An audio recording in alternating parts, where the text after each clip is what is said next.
Din, Kenapa Kim? nak tanya PS5 kat sini ada yang murah sikit lah Din. Murah sikit ada? Ni Slim Digital. Slim Digital. Alamak, tapi yang ni dia tak ada disk drive tu Din. Ni okey tak ada disk drive. Apa susah kau tambah lah disk drive kan ada. Kan senang macam ni. Alamak, bila tambah disk drive pun ni pun makan modal kat Din. Kalau nak barang sedap, modal pun kena sedap lah Kim. Memang lah, tapi aku bukan yang ni dia ada sekali dengan keluaran yang sekali dengan disk drive tu ke? Sekali dengan disk. Ada je Kim ni. Yang ni kan. Yang ni okey lah Din. Okey, tapi kalau kau nak lagi okey, kau better kau ambil yang ni. Pro. Tapi kalau lagi okey, tambah disk drive balik.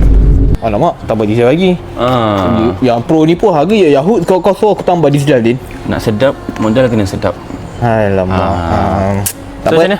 Aku ambil yang biasa je lah Din. Biasa? Okey ni, kau ambil ni. Kau ambil disk drive sekali. Asal kau bagi aku yang ni? Yang ni tak best Din. Habis kau nak yang best? Ambil lah ni, Pro. Sekali dengan ni, disk drive. Kau ni kan, aku punya lah. Kalau aku naik yang ni, asal kau bagi Din. Asal kau nak yang ni? Din, lepas yang ni. Kau lepas. Aku nak yang ni. Kau ni masalah lah Din. Kim, tapi dengar dulu Kim. Kau kena dengar apa aku cakap Kim. Tak apa. Kim, dengarlah Kim. Tak nak. Kim, dengar. Apa? Tolonglah. Nah, Asal? aku hulung kau duit. tak Tolong nak. aku kali ni. Tak apa. Kim. Tolong Kim. Tak nak. Tolonglah aku Kim. Tak nak. Dengar apa aku cakap.